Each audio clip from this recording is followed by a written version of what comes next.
Halo, selamat pagi Pak Surai. Selamat pagi. Sebelum saya mulai wawancara, saya berterima kasih atas partisipasi Pak Surai. Sebelum kita mulai wawancaranya, saya izin memperkenalkan diri dulu ya. Silakan. Nama Korea saya Kim Seung-wan, dan nama panggilannya Jason atau Meski. Saya belajar di Busan University of World Study, dan sekarang saya di sini sebagai program mahasiswa di UGM. Kemudian saya mempersilakan Pak Surai untuk memperkenalkan diri. Ya, oke. Selamat pagi, siang, sore, malam. Kalau yang melihatnya ini tergantung waktu kan. Saya Pak Surey, nama lengkap saya Surey Agung Nugroho. Saya dosen di Prodi Bahasa dan Budaya Korea dan sekarang sebagai wakil dekan bidang SDM dan keuangan. Saya akan menjelaskan tentang wawancara hari ini dulu ya. Jadi saya sekarang meneliti tentang generasi Z di Indonesia. Dan bagian saya yang penasaran adalah apakah generasi Z di Indonesia juga mirip dengan generasi Z di Korea. Dan saya penasaran tentang pikiran generasi milenium atau terdahulu tentang generasi Z sekarang. Terus alasan mengapa saya memilih Pak Surai sebagai narasumber, karena Pak Surai sedang mengajar mata kuliah kontemporer Korea. Terus dan memiliki banyak pengetahuan tentang Korea dan udah pernah ke Korea. Jadi saya berpikir Pak Surai cocok sebagai narasumber. Saya akan bertanya. Pertanyaan pertama, saya meminta pendapat atau pemikiran Pak Surai tentang generasi Z di Indonesia. Generasi Z itu saya kira di Indonesia sama di Korea sama-sama dua negara yang lahir setelah krisis moneter. Anak-anak Indonesia tidak tahu bagaimana hidup di zaman Soeharto. Mereka tahunya Indonesia sudah seperti ini. Anak-anak Korea mungkin tidak merasakan seperti Mas Jason, hanya mendengar cerita ada IMF-CB seperti apa. Kan tidak tahu. Tahunya adalah Korea seperti sekarang. Plus generasi Z itu adalah generasi yang dunia itu sudah seperti dalam gadget. Dunia itu dalam genggaman dan segala sesuatu bisa lewat media sosial. Jadi generasi Z adalah generasi yang menurut saya mereka melihat sesuatu itu satu harus cepat dan harus sesuai dengan keinginan mereka. It's not their fault. Karena mereka tahunya adalah dunia as it is. Jadi generasi Z adalah generasi yang mereka ingin segala sesuatu itu harus fleksibel. Pertanyaan keduanya, bagi Pak Surai ada kekurangan atau kelebihan yang banyak terlihat dengan alam ini? Kalau saya begini, saya nggak tahu ini kekurangan atau kelebihan. Ini kontradiktif. Generasi Z itu inginnya sesuatu yang fleksibel dan pengen semua itu cepat atau instan. Kalau nggak cepat itu mereka konsentrasi nggak bisa biasanya. Dan kalau diminta untuk membaca panjang tidak bisa. Susah. Menariknya, saya kan temennya banyak ya. Mahasiswa saya kan banyak ikut di Instagram, saya juga teman-temannya saya melihat. Kalau saya lihat dari postingan mereka atau apa tuh, mereka suka sesuatu yang tenang. Yang kayak healing gitu. Buat saya itu why?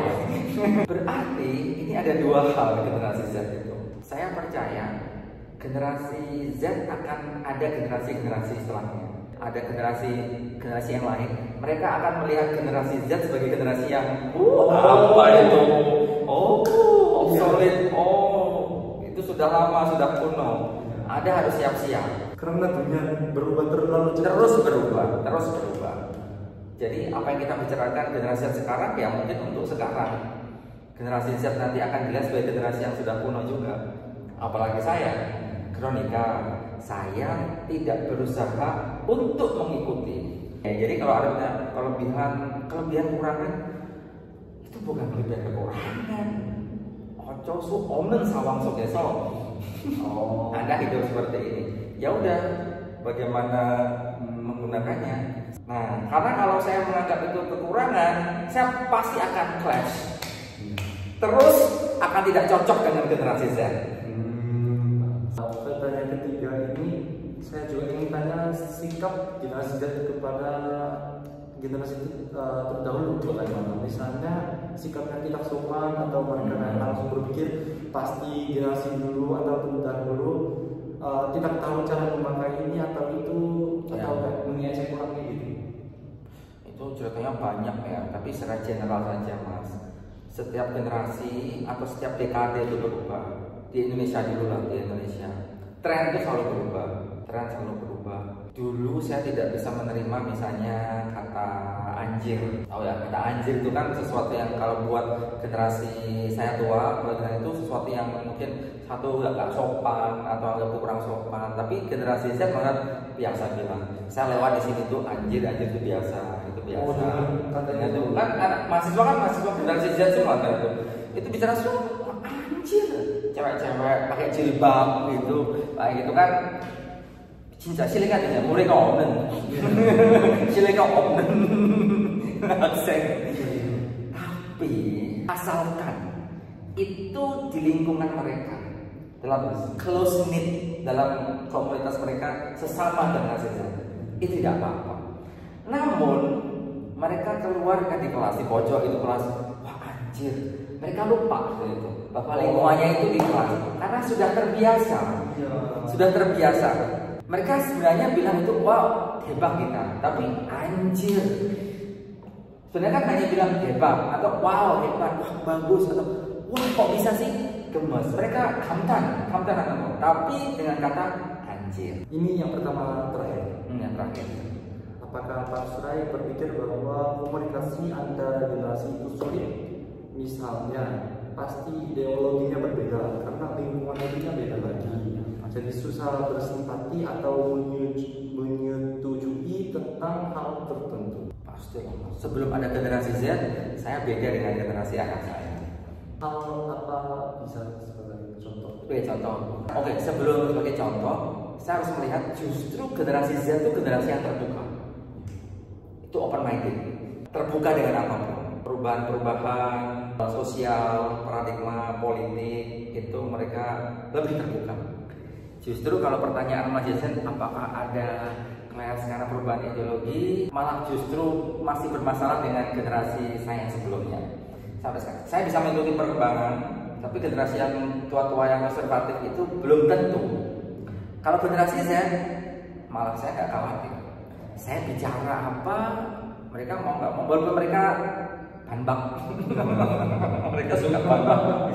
Generasi Z itu generasi yang suka langsung tidak setuju dengan saya gitu. Tapi saya melihatnya mereka itu terbuka. Banbak karena mereka banyak info, sekarang info cepat. Mereka juga tampaknya cepat tanpa melihat dulu konteksnya, tapi terbuka. Jadi contohnya misalnya di Indonesia ketika pemilu kemarin, biasanya orang-orang tua itu ganjok jokro. Mereka tuh cerita, oh saya presiden A seperti ini, presiden B seperti ini. Mereka tidak mau, mereka hanya cerita orang tua. Tapi sebenarnya generasi Z itu sudah punya pilihan. Tapi generasi yang tua, mereka pengen memberi pengaruh. Iya sih. Itu yang terjadi kemarin. Namun saya tahu, dan sepertinya ada survei, atau mungkin ada survei pas, generasi Z sudah punya pilihan. Berarti mereka sudah punya pikiran tentang ekonomi kayak gitu. Mereka sudah tahu apa yang mereka inginkan untuk masa depan. Berarti siap-siap. Siap-siap. Tanpa harus diberitahu oleh generasi tua.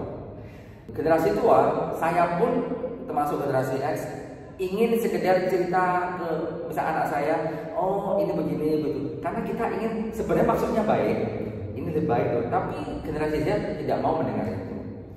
Saya sudah tahu. Saya lebih baik, saya lebih percaya apa yang ada di internet daripada pembicaraan orang tua. Itu generasi Z.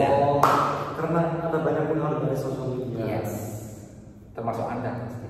Iya. Menjawab ya pertanyaannya. Iya, saya sudah. Sama-sama Mas Kim.